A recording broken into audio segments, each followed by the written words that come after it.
It's time for the Week in Review. Look at national, regional, and local stories from the past week. Here's Brandon Hansen, Managing Editor of the Chewelah Independent, and Scott Allen, Managing Director of Northern Lights Public Radio. Thanks for joining us for this week's show. We're going to start off again with Brandon's Quick Hitters. And first up, Stevens County Sheriffs and Commissioners say they won't enforce gun control initiative. Yeah, we've talked about this a little bit. That's the initiative that raises the age you can buy a semi-automatic rifle to 21, requires safe storage of guns, and kind of increases background checks and the need for training to own a gun there. Basically, the sheriff came out and said, I'm not going to enforce this. And the commissioners came out just a few days ago with a resolution that a citizen had presented them saying that they do not support the initiative and they'll not push the initiative or, do anything to enforce it. Yeah. But the thing about the commissioners is they're not a enforcing party kind of deal. But I think that does show a show of support for the sheriff and whatnot and what he had said in terms of not enforcing the initiative. And this is one of, I believe, 20 counties now that have had the sheriff say that they're not going to enforce this, which is very interesting to see. Yeah. What are the repercussions from doing that, I wonder? I know that the Attorney General can take some action on that, so we'll just have to see. I'm sure it'll probably end up in court, like the Washington Supreme Court, and I'm sure they'll, talk and all that fun, wear their wigs and, act all high and mighty and then decide if the law is constitutional or not. So I know a lot of people are getting worked up over this, but weirdly I'm fascinated by this because it kind of shows how our government works. If initiative does get pushed through, there are ways for it to meet some resistance, which is good because you never want an initiative to be, concrete or anything like that, because who knows what you can get on the ballot and have people vote and how you can word it and stuff like that. Sure. So it's kind of interesting to see this. A little mini Brexit. yeah, Brexit here. So wow, that's crazy though. Yeah, something that the people voted in, and we've got counties going no. Well, and it's. Some organizations, some people are saying, well, it's a, East and West split, and it really isn't. Like, there's a lot of counties over on the west side that did not support this initiative. Usually it was the counties that have a large urban population. Even on the east side, though, Spokane and Whitman County supported this. So, and I was kind of looking at the percentages and stuff like that.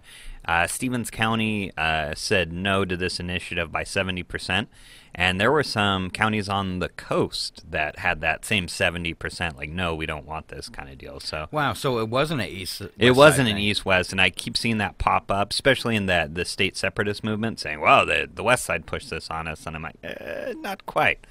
Well, gun control is a different beast too. When you kind of think of left and right, where a lot of liberals, Democrats might be against guns. There's a lot that are pro-gun. Yeah, and I would fall into that category. I guess some people accuse me of being left, and I am on certain things like the environment. But at the same time, I'm one of those people who says, no, don't touch our guns. Don't mess with the gun laws. It's our right to bear arms, all that kind of stuff. So I think you find, and maybe that's why it was kind of statewide, a lot of liberals that are still pro-gun. Yeah. Yeah, and I just want to see how this ends up in the courts, because I imagine this will be an interesting little. They may have to broadcast this 24/7 when they're determining this thing. Now the thing is, and I'm not educated enough in law to be able to give you the specifics on it, but there's this thing where the federal government originally was only allowed to mandate to states in 4 different areas, and they've totally superseded that. And the one defense from government intrusion that we have that you don't see used very many times is a county sheriff. Right. And that's probably why we're seeing this, because they have a lot of authority that people don't realize, especially when it comes against the federal government and what they're mandating a state to do. So if we looked into those laws, we might find that the local sheriff totally has the right to do this. Yeah, he can. Well, he just determines policy on what they'll enforce and what they can enforce. And I remember when this initiative came out, and I kind of shook my head because not so much on the right left, like, oh, I'm pro-gun or anti-gun. I'm just like, it's going to be hard to enforce, and a lot of people aren't going to like it. You can't enforce it without violating our right to privacy. Yeah, You can't enforce this without intruding on people. And the whole safe storage thing bugs me because you're punishing somebody who didn't commit a crime, and that kind of rubs me the wrong way. Yeah. So it's like taxing people without health insurance. Double whammy.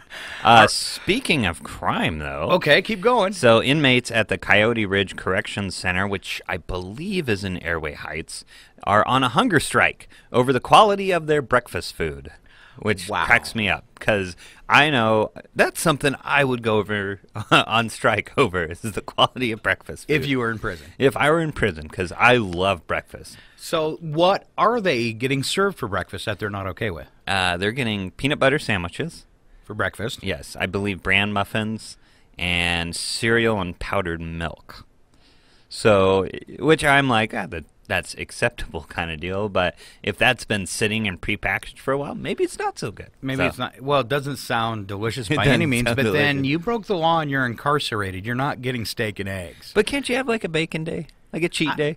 I would think so. Like, because I have the only thing on your list I had a problem with was and I guess powdered milk, okay, but was the peanut butter sandwich that does not belong there. That's kind of weird, right? Yeah. Peanut butter sandwich for breakfast. That's wouldn't want to wake up to that. But. No, but it's just kind of funny to me because all those prisons are probably set up to have like a cafeteria kind of deal. So it's just like, why not have a little fun breakfast or something like that? Have the inmate cook up some scrambled eggs or something like that. What's for breakfast this morning? Leftover sardines. Yeah. Or throw some oatmeal in there. I don't know. It's breakfast. You can't mess with breakfast. That's a tough one. Even but if they're inmates. not eating anything because breakfast is so bad. Right. Well, but I do kind of get it. It's like you're in jail. Beggars can't be choosers kind of do. There's also, it was stated in the article that I read, is there's also a commissary. So the inmates actually have money that they can like spend on things, and that's like the prison store, and they can actually get like breakfast food and stuff like that. So they can get some of their own if their family helps them out. Yeah. This is the provided breakfast, I guess, in jail. But I don't know. I don't think jail food's ever been known for how great it is, but I could be wrong. No. It'd be great if there was like a gourmet jail, like with like a great chef or something like that. That'd be great.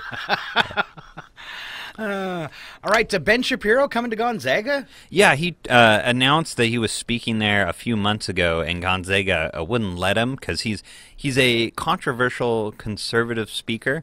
I've listened to a lot of his stuff, and to me, I don't get the controversy or because people would protest when he was speaking on college campuses and stuff.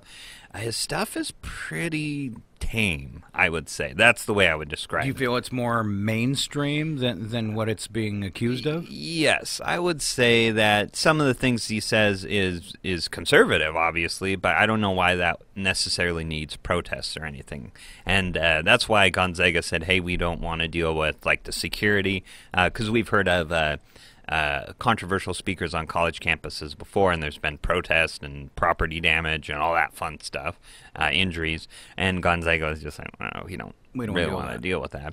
But Gonzaga's president worked with the college Republicans there, and they've worked out a place and a plan for safety and stuff. So he'll be on campus in the spring. So that's especially in this day and age where it seems like college campuses are having an issue of free speech in terms of what speakers they bring on, what speakers aren't invited, and things like this. This is kind of interesting to me just because of all the speakers, Ben Shapiro to me is kind of, again, tame. I don't know why this is such a hard thing for a university to have somebody like him speak on campus. It's not like Trump's showing up and going to stir everything up or something. Right. I mean, and he's, while a conservative, he is actually a detractor of Trump.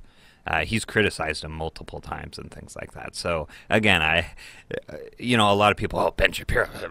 Then I listen to his stuff and I'm like, it's not that bad. Yeah, it's not. I don't know why you're so upset, kind of deal. So it's interesting to me. When I was in college, we had a few controversial speakers come on campus, and it was so funny. Everybody got all huffy puffy about it. Person would show up for 40 minutes and leave. That was it. Like, you know what I mean? Like, Wasn't worth it? It wasn't worth it. It wasn't worth all the getting upset. Like, they went into, these colleges are big. They have these speaking rooms or whatever. Somebody goes in, the people who want to listen to them, and then Yep. then they leave. And that's... Wow. So, All right. that's what I don't get. Well, your next story could get a lot of people excited. I know after the last time change, everybody was irritated. So dropping daylight savings time, possibly? Yes, lawmakers are pushing for a bill to allow year-round observance of daylight savings time in the state of Washington, with the intention of the practice of spreading it throughout the country. This is House Bill 1196. This is a bipartisan group, so Republicans and Democrats have come together. Oh. Yes. Something's froze over. Yeah. Introduced by Representative Marcus Rosselli of Spokane. Rosselli said, I want to ditch the switch. We are already on daylight savings time 8 months of the year. According to the bill, the state and all of its political subdivisions would follow daylight savings time throughout the year should federal law allow the change. The bill includes a referendum clause to allow citizens of the state to vote in support or opposition of permanent daylight savings time at the next general election. So they kind of talk about the benefits of this, and I know everybody's like, oh, well, I don't have to deal with changing my sleeping habits. It has health benefits because apparently when you change an hour of your sleep, you're more susceptible to like heart issues and all that kind of stuff. Crazy. Like it's actually, they have done studies and can see that daylight saving time is bad for your health. Which just cracks me up that changing your clock by an hour is actually detrimental to your health. But their plan is to change to daylight savings time and then never change back. Yeah, the changing of your sleeping habits is what I think kind of causes the health issues there. So, okay. And it could potentially reduce crime because there'd be more daylight hours and that afternoon period. And most crime kind of happens when it's dark out. And then also more daylight for after-school sports, which I'd be excited for because I'd get to shoot football in the daylight. Summer, it wouldn't get dark till like 11. Yeah, it'd be fantastic there. And also just, again, the health deals because your body it disrupts your body's natural rhythm. I know it really screws with me when it happens there. So it's kind of interesting. Also, Arizona and Hawaii are the only states that do not observe daylight savings time. Arizona's in that weird, like, have you ever seen, like, the time zone map? Yeah, they're Arizona's always got, like, a different color than everybody else kind of deal. So they're off in their own little world. And if you've been to Arizona, it is kind of like its own universe. So this cracks me up because of all the bills, there's tons of stories about what's going through the legislature. I feel like this could affect us the most. The most? Like, That's that would kinda affect, scary. the people twice a year if they actually pass it because we wouldn't be dropping back or falling forward anymore. So, I'd be for it. Let's stop doing this whole, hey, fall forward, spring forward, fall back kind of deal. And people always complain about it, so I think if you could pick one, it'd be something that people will gravitate to. I think, hey, politicians out there, if you want to get a nice feather in your cap for re-election, say you killed daylight savings time. Yeah, accept responsibility for that, right? Yeah. All right. So going along with our next story, you could ask this question, and I think a lot of people would say, what do you think of drivers in Washington? What do you think of local drivers?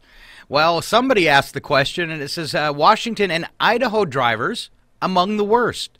Drivers in both Washington and Idaho earned the dubious honor of being among the top 10 worst drivers in the country for 2018.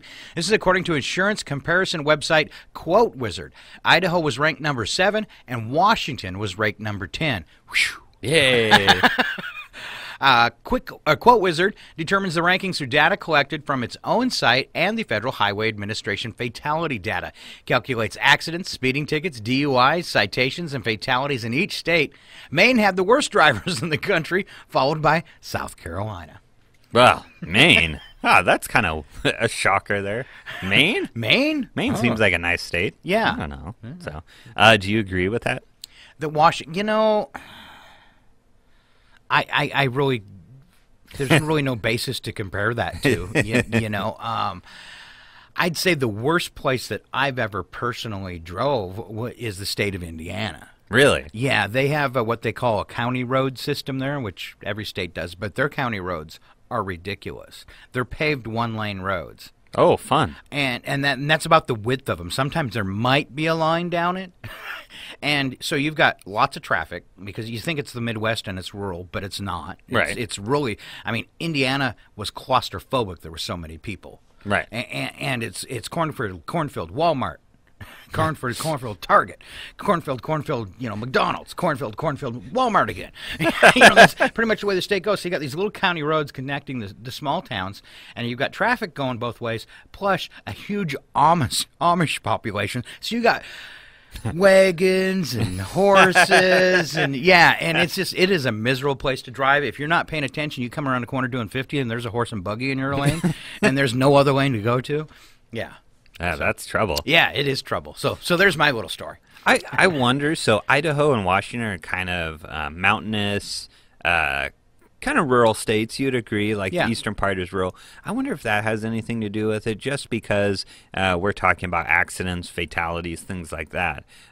We have a lot of road hazards around here. Same for Idaho. Maine is a lot like Washington in terms of the way it's set up with kind of a little more mountainous, a lot of timber, a lot of wildlife kind of deal. I'm just curious if that has anything to play a little more, since it's a little more wild state, if that makes it a little more deadly to drive around here. I know me personally trying to avoid going to Spokane as much as humanly possible and just staying around here. When I do drive into Spokane or I take a trip and I end up in a large city, I'm a very nervous driver because I'm not used to all that traffic. Right.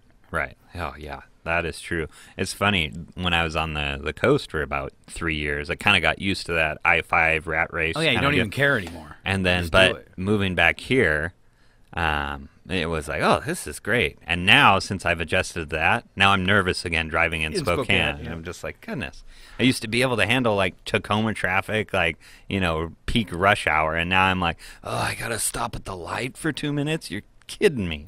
So. Well, and then Spokane gets crazy too. Yeah. So I drove in, this was a few weeks ago, I drove in to see my daughter, and I'm coming in on the very north end there at Wandermere, and a guy passes me doing like 70 with a wheel about ready to come off his car.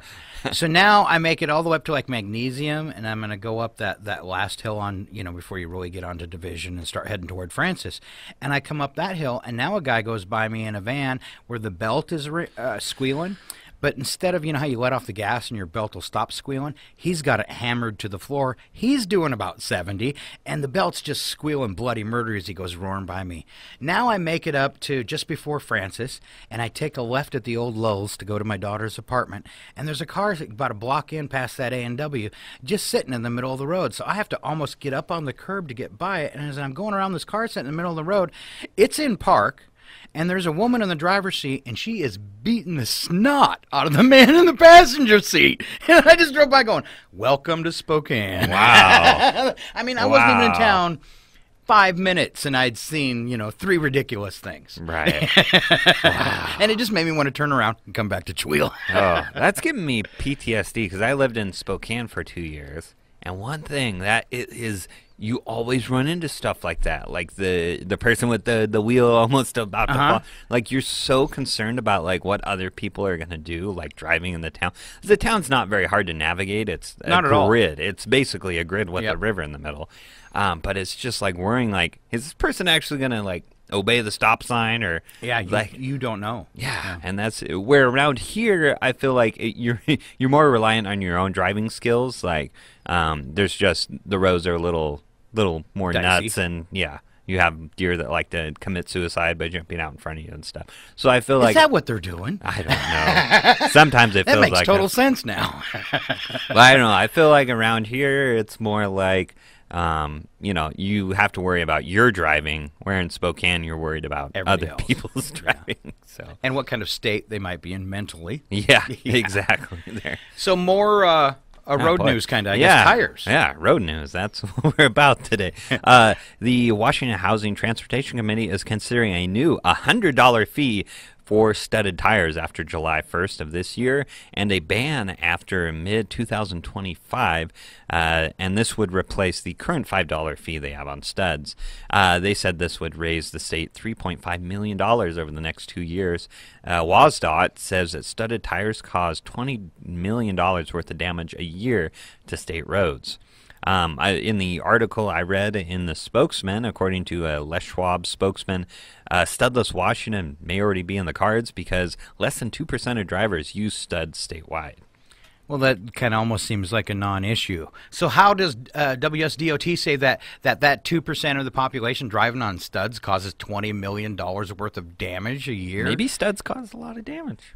I kind of tend to not believe that. I know the current, I'm driving my dad's car right now, but it has studs on it, and I love it because I am like slipping zero this winter. Yeah. And, they're great during the winter. I'm sure that thing could power right up in the pass in the worst conditions and be just fine there. But I find when I'm shopping for winter tires, I like to go with the all weather or just winter tires without studs, just because I don't have to deal with that deadline to get the studs off and all that mess. And then I skip it too. 4-wheel drive, good tires, don't worry about it. Right. And then you ever reach that point where the cycle's upcoming where you're like, I'm gonna have to get new winter tires next winter anyways, so you just burn the rest of that tire that you currently have. They're all already worn down, so you're like, I'm going to get 4 more months out of this before I have to get new tires. And if you have on studs, you have to pull the studs out, which are just... I've done that once when I was a kid. That's a long job. Yeah.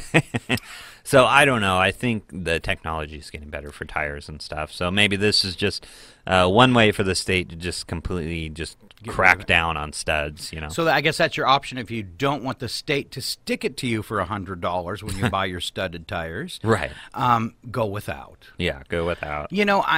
I guess this. Can I op-ed for a minute? Yeah. I got a real problem with this. Okay. I mean, this really gets my goat and gets because I'm so sick of the state of Washington and the people we elect to represent us finding new and ridiculous ways to stick it to us. And this is just another one. Right. And it's why I always say, no, I don't care who it is, how long they've been in office, vote out the incumbent. Right. This is the kind of stuff that gets ridiculous.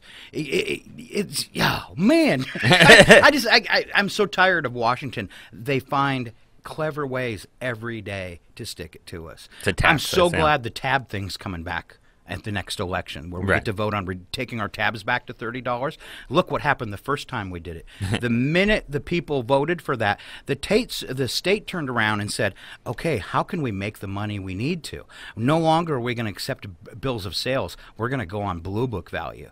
So the minute the people said, this is what we want, the people that control stuff in our state found a way to undo it. Right. And now we're back to having these, $165, $200. I can't imagine if you've got a brand new vehicle what it costs now, especially if that vehicle's a big truck or a motorhome. I mean, this is politics at its worst to me. Right. And then I bet I think you hit it on the head with the 2%. Sounds like it's already a non-issue. Yeah. Well, then they can collect these fees because not very many people have them. Yeah. So this is something at least that can be avoided. Right. Yeah. And which doesn't happen very often from the state of Washington. Right. But if 2% of drivers are using studs, then that's not going to cause a huge uproar. So no, nobody could even care. Right? Yeah. And if that's that 2% of people, unless they're really wealthy, I think they're going to go, I'll just go without studs. Yeah, it's kind of with the. I'll fix them. I'll put on chains. Right. Yeah. Let's all do that. No studded tires. If you need studs on your tires, go chains and see what that does to the roads. Yeah. Okay, maybe not a good idea, but. This reminds me of another state law. Hawaii is trying to ban smoking, and they're working on a law. And again, somebody just proposed this, so who knows if it'll even leave committee. But it would raise the smoking age to 30 in 2 years, and then a year after that it would be 40, and it would go all the way up to every year to the age 100. Wow. So basically, they would be banning smoking, but it's just kind of funny how they do it with raising it 10 years every year. But I guess if you make it to 100, smoke away. Have fun. Wow, that's crazy. That's people call Washington the mommy state, Right. but that's taking it to a whole new level. Right. Wow. And to do it like that with the incremental. Oh, you're only 50. I can't sell you Does that these feel like cigarettes. socialism to anybody? Oh boy, you're bringing.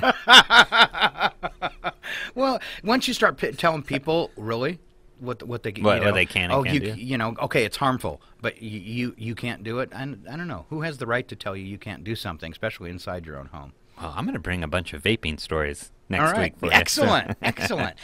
There's some really bad news on that stuff coming out. Oh, yeah. About the health Does dangers. that surprise you though? No, I could tell from the beginning that there was something wrong there, and there was no controls put on place of where a lot of these the nicotine fluids that people are using are coming over from China. If I tried it because I was trying to quit smoking, Right.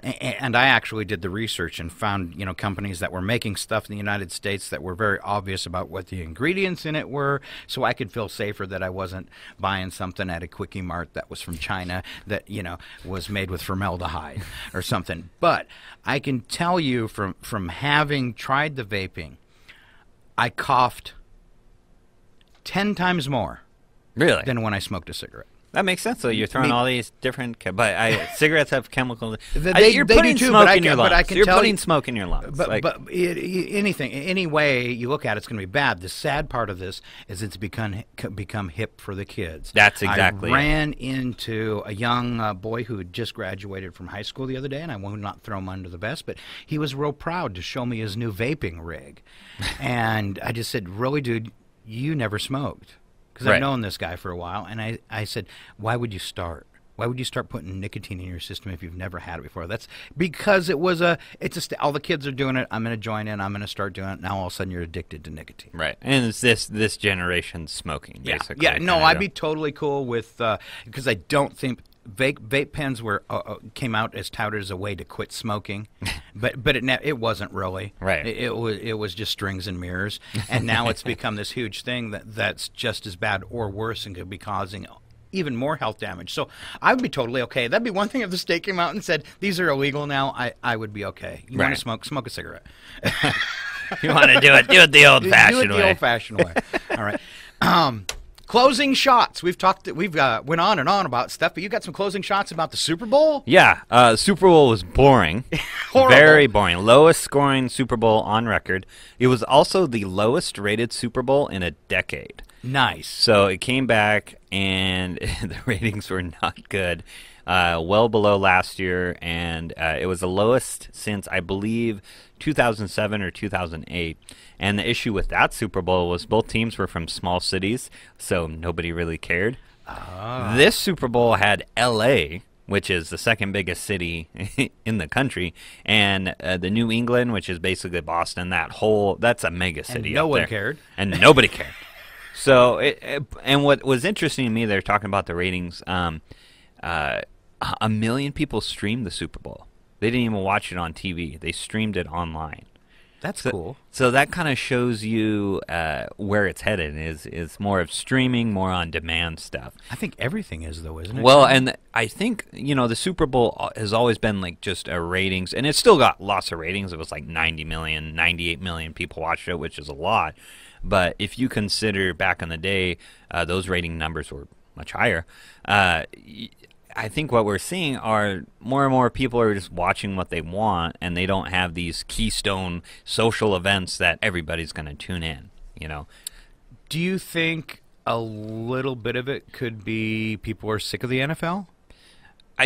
I think The people NFL just 'cause have with other with interests. the whole of them getting into politics and taking the knee, and we look at these athletes and how much money they make, and it's like when we were watching the Super Bowl, I was like, wow, look how fat that guy is. I mean, he was really fat and out of shape, and then I'm thinking he probably makes $3 million a year. How nice is that? You would think a professional football player would be in peak condition all the time, not have a beer belly. Right. And I understand he's a lineman or a blocker or something. You need a big guy. But have they been fattening him up? So I was just really surprised. And I kind of wonder if people might be just kind of of sick of all the NFL hype. There's a lot of trouble with the product of the game right now. There's too many flags and too many commercials. Because and I think that hurts it. Right. And then the press they get. Yeah. Yeah, and the press. It's just like anything, it just gets way too much exposure, so you're kind of exhausted by the time you watch it. My issue in terms of football is I can go watch a Chewelah football game, and there's a rhythm to it. The players get into rhythm, either on defense or offense, and there's you can sense the momentum. That is dead in the NFL because they'll have a few plays, commercial. They'll have a few plays, commercial. And it just completely breaks up the game, and it's just very disjointed. Well, there's only, what did they say? I read it the other day. There's only actually, like 12, 14 minutes of playtime in an NFL game. The rest of it is waiting and commercials. Right. That's ridiculous. You spent 2 hours of your life watching a football game, and you only actually saw 12, 14 minutes of plays. That's exactly. Why not stream it without the commercials? If you can, or watch it later and skip over. Well, and that's exactly where we're headed is, back in the day when you had 3 TV channels, of course you're going to watch the Super Bowl. What else is on? And now Netflix, Hulu. If you're not into football, there's like 800 other things you can watch that you want to watch. And it was interesting because I've kind of gotten into streaming for sports because you can buy packages from different leagues, and you're talking about the 12 minutes or 14 minutes of action. Major League Baseball. Now what they do is they do a condensed version of a game. So if you get into their package, you can watch the condensed version. And it's just basically when the ball's put into play, they show you that. So if like somebody strikes out, the ball's put into play, that gets into the highlight clip. And the game's like 20 minutes. It's fantastic. Yeah. So it doesn't do the whole lead up, the guy getting in the box, the people talking. This is what happened in the game. So you can watch a whole game, get a great idea of what happened, not just a few highlights. You get a full understanding of how good the baseball team is and stuff.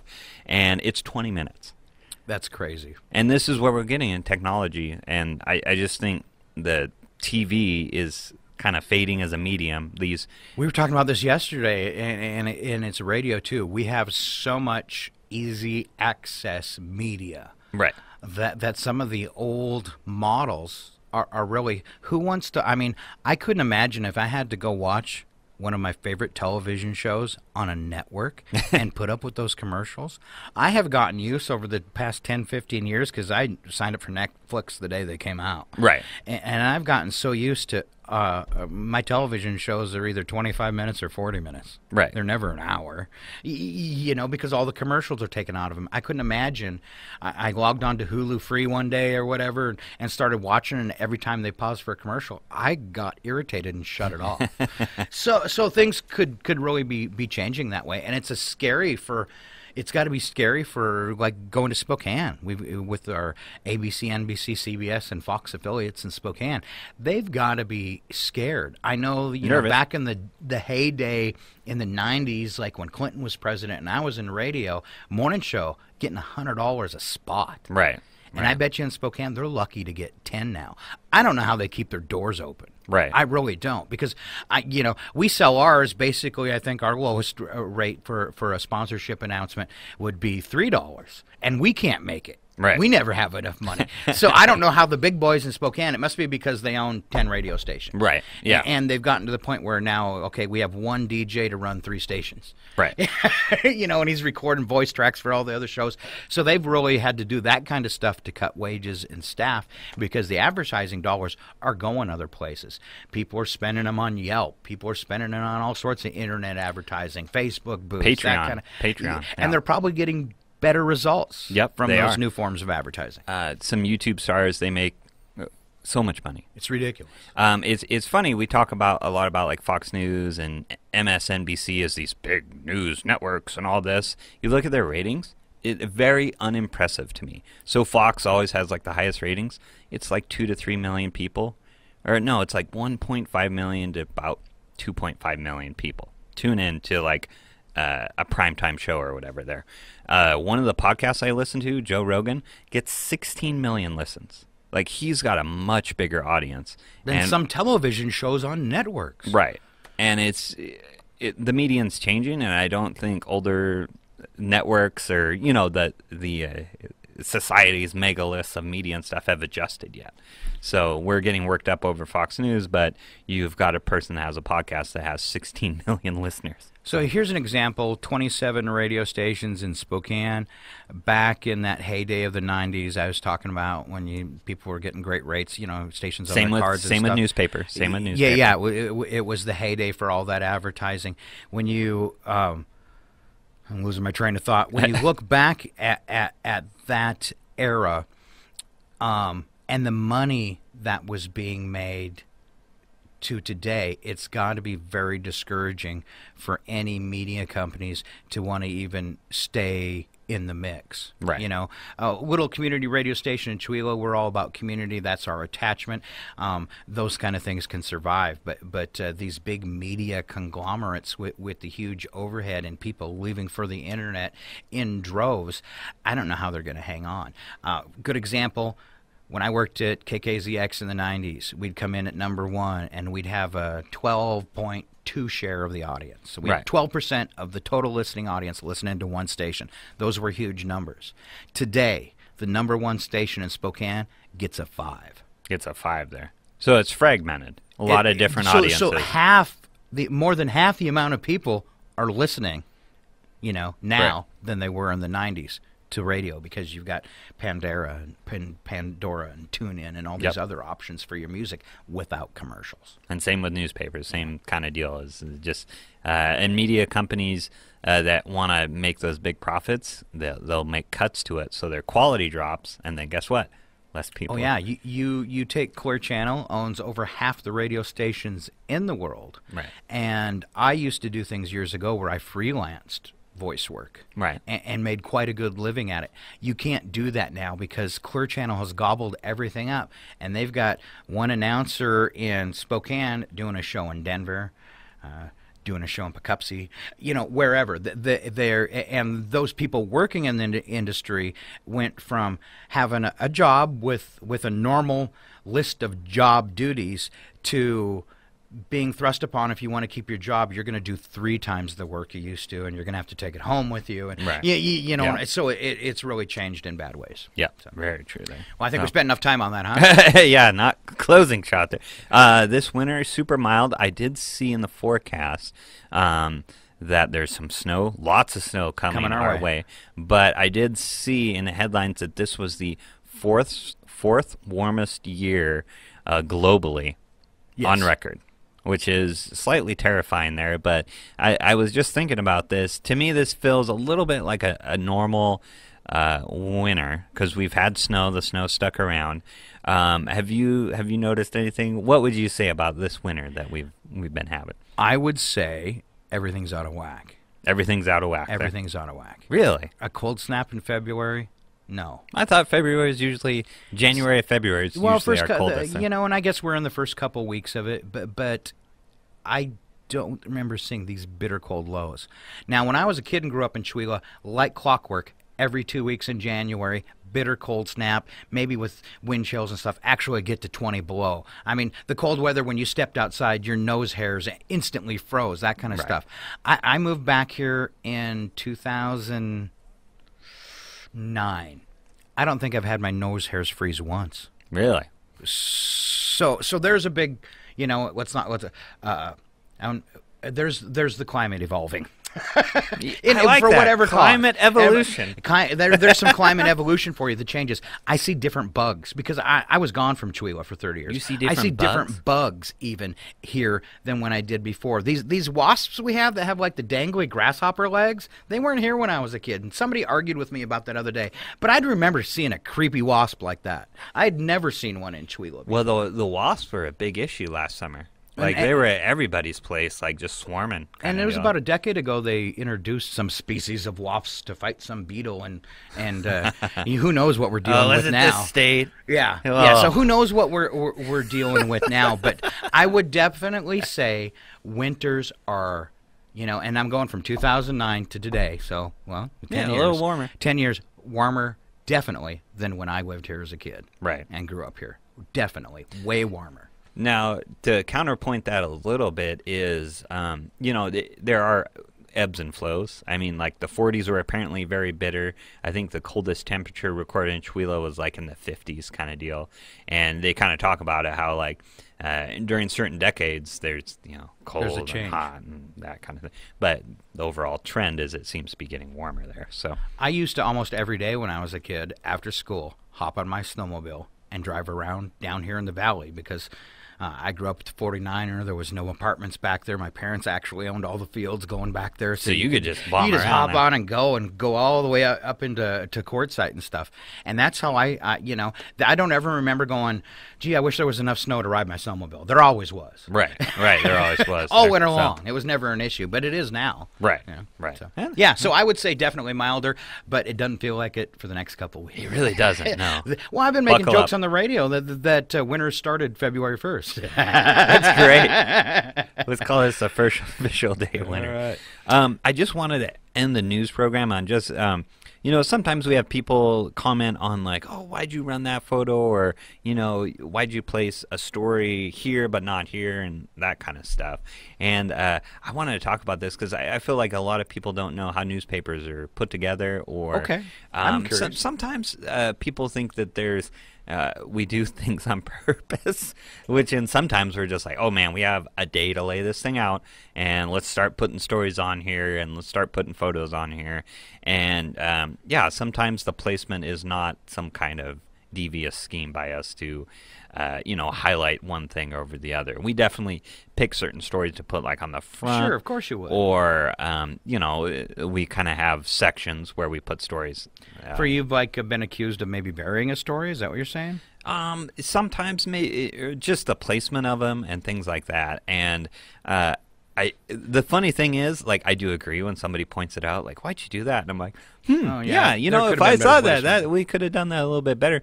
But like, I guess the weird thing is because a lot of people like to bag on journalists for having, a certain slant or something like that, and those journalists do exist. We are way too small of an operation to be devious to have some kind of like, well, we're going to push this week or something like that. We're just like, hey, let's get this paper out. Let's put these stories that we feel are important, on the front, and usually it's something to do with Chewelah, either Chewelah government or something like that we put on the front or something, or the chamber or something like that. But I just want to reiterate that unless people give us feedback on like, hey, we'd like to see more of this or something like that, we don't know. I don't know what you're interpreting from the paper unless you talk to me and stuff like that. Because right now it seems like, and this is generally speaking, people in Chewelah are great. They're very supportive and things like that. But I'm just saying, looking at some Facebook comments and things like that, people just write off media as quickly as possible and just, I don't like that. That's a, whatever organization. And, they don't engage and be like, hey, I'd love to see a story on this. Or, they tend to just get mad and tune out, basically. Sure. And I want to say we're just...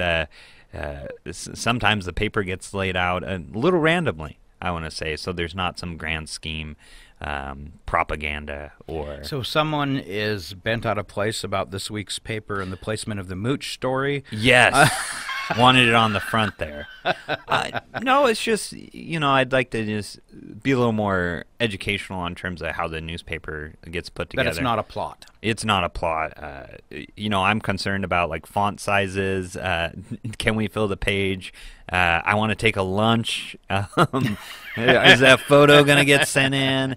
I'm not really sitting here going like, so how can George Soros let me know what I can tell the people of Chewelah kind of deal. So, right. And I'm sure radio has instances like this where you're like, hey, we're just trying to get this product out. We don't really have like a... I've gotten, sometimes I appreciate it because in a way they're just informing me that we had a technical error. Right. It's just like with you. And I guess the ones I usually get are, why did you remove that program? Right. Because I liked it where it was. Right. So that's a big one that can irritate people, but they're always very nice about it. Is why did you move the show? So if I move a show, I try to put a promo where the show was, right, or like right before where the show would have started that says, "Hey, we've moved Wood Songs to Mondays at 7." Right. And let people know that kind of stuff's going on. The other thing is when I've made an error in coding and something doesn't play that somebody was waiting for. That, if you have your favorite show on, Wednesday night and let's say it's the Bluegrass show at 6 and all of a sudden it's not there, or it's a repeat.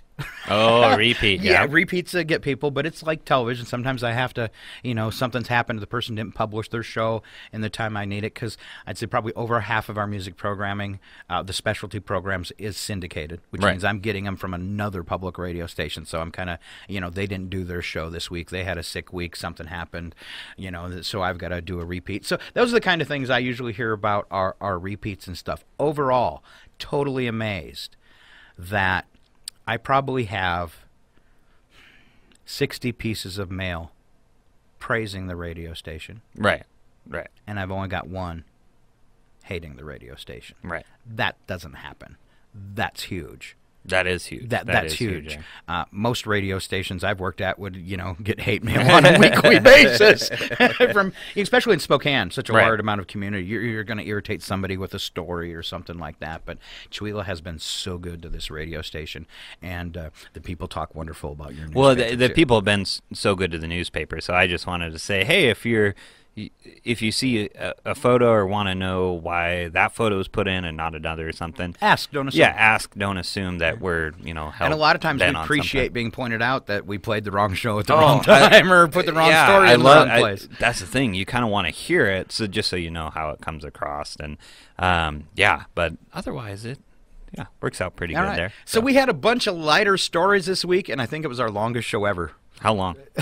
I don't know. We yacked forever, though. Oh, we're yackers. I'll pull it up because we are yackers. Yeah, we're at 50 minutes right now. Hey! We might as well go another 10. Yeah. All right. Quick hitters.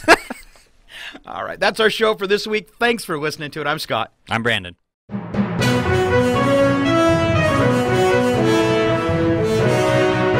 Thanks for listening to the Week in Review with Brandon Hansen, Managing Editor of the Chewelah Independent, and Scott Allen, Managing Director of Northern Lights Public Radio. Past episodes are in video format on the Chewelah Independent's website and on KCHW's YouTube channel. This program was recorded and filmed at the KCHW FM studios in Chewelah, Washington.